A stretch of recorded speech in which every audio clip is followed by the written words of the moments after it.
अब हमारे साथ जुड़ गए हैं द बोनस के एडिटर अंशुमन तिवारी सर। बहुत बहुत स्वागत है सर आपका। धन्यवाद हर्ष। उंगलियों पर दुनिया में आपका स्वागत है।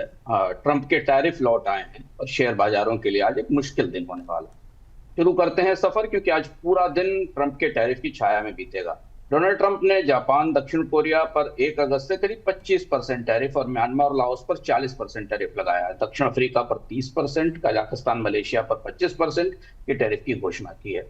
और यह भी कहा है कि अगर किसी भी देश ने जवाबी कार्रवाई की या रिटेलिटरी टैरिफ लगाए तो और ज्यादा बढ़ोतरी की जाएगी। इसके आज शेयर बाजारों का जो हाल बना है वो आपको हर्ष ने अभी बताया। दुनिया के सारे शेयर बाजारों में गिरावट है। केवल ईयू बचा हुआ है, क्योंकि ईयू और भारत दो बड़े बाजार ऐसे हैं जिन्हें इन टैरिफ की घोषणाओं से बाहर रखा गया है। संकेत है कि भारत के साथ बातचीत फिर चल रही है। ईयू भी इस कोशिश में है कि एक डील कर ली जाए, लेकिन चूंकि इसके साथ डोनाल्ड ट्रंप ने टैरिफ के लिए 1 अगस्त तक की समय सीमा दे दी है कि 1 अगस्त के बाद टैरिफ लागू होंगे, तो इस बात की पूरी संभावना है कि अगले 2 हफ्तों के अंदर दुनिया के कई देश भाग दौड़कर किसी तरह डोनाल्ड ट्रंप को मनाकर टैरिफ की कोशिश करेंगे। लेकिन जिन देशों पर घोषणा की गई है उनमें जापान, दक्षिण कोरिया, म्यांमार, लाओस, कजाकिस्तान ये देश हैं। इनसे शायद किसी तरीके की सहमति बनती नहीं दिख रही है और एक दबाव बनाने के लिए डोनाल्ड ट्रंप ने कल वो चिट्ठियां जारी कर दी। एशिया के देशों पर औसत 25 से 40% की टैरिफ दर तय की गई, जो बेहद महत्वपूर्ण है। और इसका गहरा विश्लेषण जरूरी है जानने के लिए कि भारत के संदर्भ में इसका क्या असर होने वाला है, क्योंकि वियतनाम इस रेंज में सबसे नीचे है। वहां 20% की टैरिफ दर तय की गई थी, जो वियतनाम के साथ ट्रेड डील हुई है। खैर, जापान और दक्षिण कोरिया दोनों देशों ने टैरिफ को डब्ल्यूटीओ में चुनौती देने की चेतावनी दी है। जापान ने कहा यह पूरी तरह अनुचित है। कोरिया ने कहा है कि वो जवाबी टैरिफ लगाएगा, और इसीलिए डोनाल्ड ट्रंप ने उसके बाद कहा था कि अगर जवाबी टैरिफ लगाए गए तो हम और ज्यादा कार्रवाई करेंगे। इधर ट्रंप ने कल सुबह ही ब्रिक्स को अमेरिका विरोधी ठहराया था और इस पर 10% अतिरिक्त टैरिफ लगाने की घोषणा की थी। इनमें कई ऐसे देश हैं जो अमेरिका के साथ ट्रेड डील पर बात कर रहे हैं। ब्रिक्स के नेताओं ने स्वाभाविक तौर पर इसकी आलोचना की है।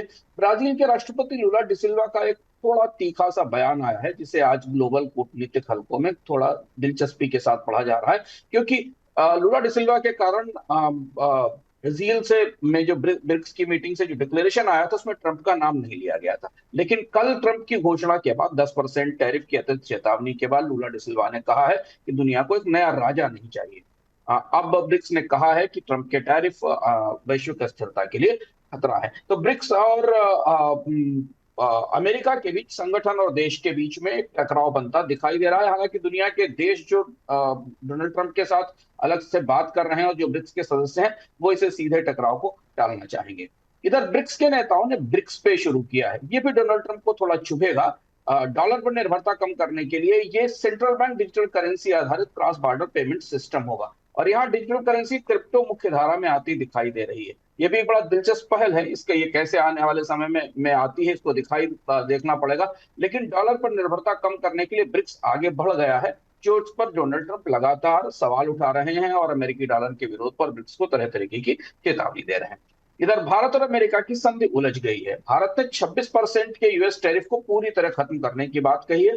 अमेरिका ने इस मामले में कोई वादा नहीं किया है। अंतरिम व्यापार समझौता भी फिलहाल रुक गया है, क्योंकि टैरिफ के मामलों को लेकर और कृषि संबंधी व्यवस्थाओं को लेकर दुविधा है। जो उलझन है अंदर से जो पता चल रही है वो ये है कि ट्रंप ने 26% का टैरिफ हटाने के लिए भारत से अपने कृषि बाजार को खोलने के लिए कहा है, जो जिस पर भारत सहमत नहीं हो पा रहा और नहीं हो सकता है शायद।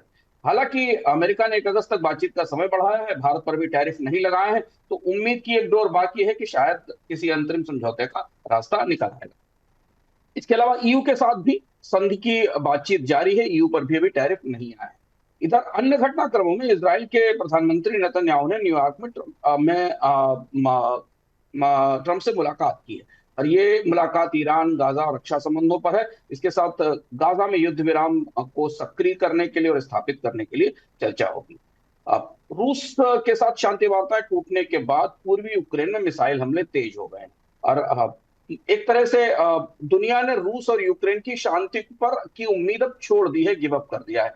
इधर यूक्रेन ने भी लैंड माइंस के उपयोग के की जो संधि, अंतरराष्ट्रीय संधि है, उससे हटने का फैसला किया है, क्योंकि रूसी सेना यूक्रेन के इलाकों में आगे बढ़ते हुए लैंड माइंस का इस्तेमाल कर रही है। यानी इसका संकेत ही लिया जा सकता है कि अब रूस और यूक्रेन के बीच जमीनी लड़ाई की तैयारी शुरू हो गई, क्योंकि अभी तक की लड़ाइयां ड्रोन और हवाई हमलों के तौर पर थी। इधर डोनाल्ड ट्रंप ने ये संकेत दिए हैं कि शायद बचाव के लिए यूक्रेन को कुछ सैन्य साजो सामान की मदद दी जा सकती है। ये घटनाक्रम आज पूरे दिन भर चर्चा में भी रहेगा और इस पर निगाहें भी रहेंगी। अमेरिका में एलन मस्क ने नई राजनीतिक पार्टी शुरू कर दी है और उससे टेस्ला के शेयरों पर तेज गिरावट आई है। टेस्ला को लेकर सेंटीमेंट खराब हुआ है। हालांकि अमेरिका में नई पार्टी काफी चर्चा में है, क्योंकि इसका सीधा असर डोनाल्ड ट्रंप के रिपब्लिकन बेस पर हो सकता है, क्योंकि मस्क रिपब्लिकन पार्टी से जुड़े रहे। उनकी पार्टी एक तीसरा ध्रुव बनाने की कोशिश करेगी अपने मिड टर्म इलेक्शंस में। कुछ अंतर्राष्ट्रीय आंकड़े भी हमारे पास हैं, ग्लोबल मैक्रो आंकड़े हैं। चीन में उपभोक्ता खर्च में उछाल देखी गई है। ये खबर कमोडिटी बाजार के लिए और खासतौर से मेटल बाजार के लिए अच्छी है। चीन की सरकार ने संकेत दिए हैं कि उसका घरेलू बाजार, उसकी घरेलू अर्थव्यवस्था अगला आर्थिक ड्राइवर होने वाली है, और इसलिए सरकार की तरफ से नए कदमों की उम्मीद है जो कि घरेलू खपत को प्रोत्साहन देंगे। जर्मनी के औद्योगिक उत्पादन में करीब करीब 0.5% की 50 बेसिस पॉइंट की गिरावट आई है। ऊर्जा और ऑटो सेक्टर काफी कमजोर दिखाई दे रहा है। इधर एक दिलचस्प खबर यह है कि अमेरिका के जंक बॉन्ड में निवेश बढ़ रहा है, क्योंकि निवेशकों को टैरिफ के कारण मंदी का खतरा है, और इसलिए ज्यादा बेहतर रिटर्न जंक बॉन्ड में मिलता है जिनकी जिनकी रेटिंग्स कमजोर होती है और अच्छी यील्ड आती है। यूरोप में भी जंक बॉन्ड की मांग तेजी से बढ़ी है। रूस के आंकड़े आए हैं। रूस में रक्षा खर्च से रक्षा खर्च और सोशल एक्सपेंडिचर से घाटा बढ़ा है। चीन इधर विदेशी बॉन्ड में निवेश का कोटा बढ़ाने पर विचार कर रहा है। ये खबर थोड़ी दिलचस्प है, इसे करीब से पूरे दिन में समझने की जरूरत होगी कि वो किन देशों में चीन विदेशी बॉन्ड में निवेश करेगा, क्योंकि अमेरिका से तो निवेशक निकल रहे हैं।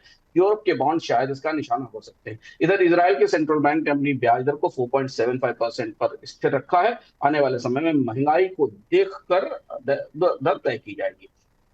विदेशी मुद्रा बाजार में खासा घटनाक्रम रहा।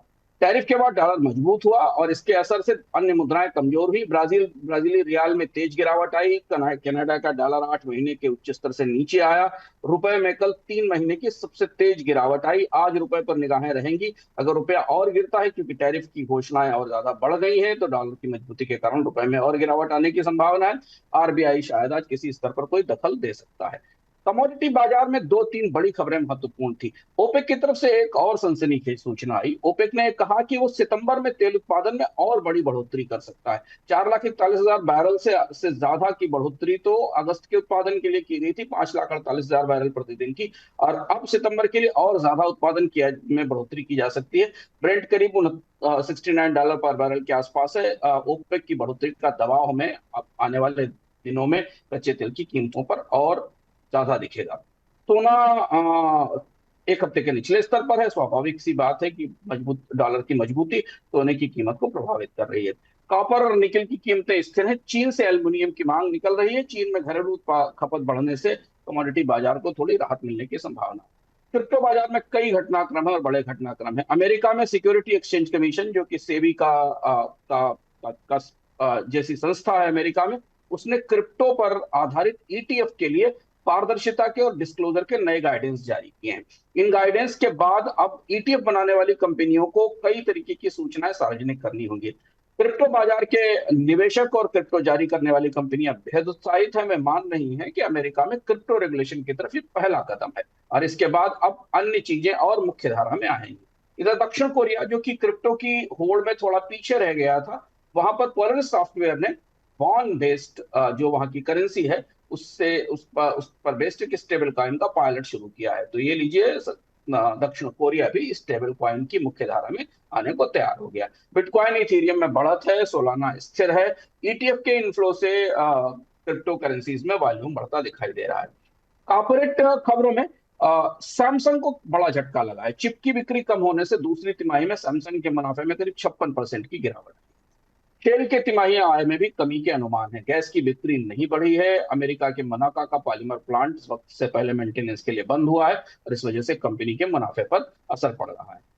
एक बड़ा अधिग्रहण हुआ है। अमेरिका की क्लाउड कंप्यूटिंग कंपनी कोरवीव ने करीब $9 बिलियन में कोर साइंटिफिक का अधिग्रहण किया है। कोरवीव क्लाउड कंप्यूटिंग कंपनी है जो एआई में विस्तार की तैयारी कर रही है। इधर एक दिलचस्प खबर अमेरिका में ट्रंप के कारोबार से, ट्रंप के अपने निजी कारोबार से आई। अमेरिका में ट्रंप मीडिया ने न्यूज़मैक्स के साथ एक टीवी स्ट्रीमिंग प्लेटफॉर्म लॉन्च किया है, जिसकी आज अमेरिकी अखबारों में खासी चर्चा है।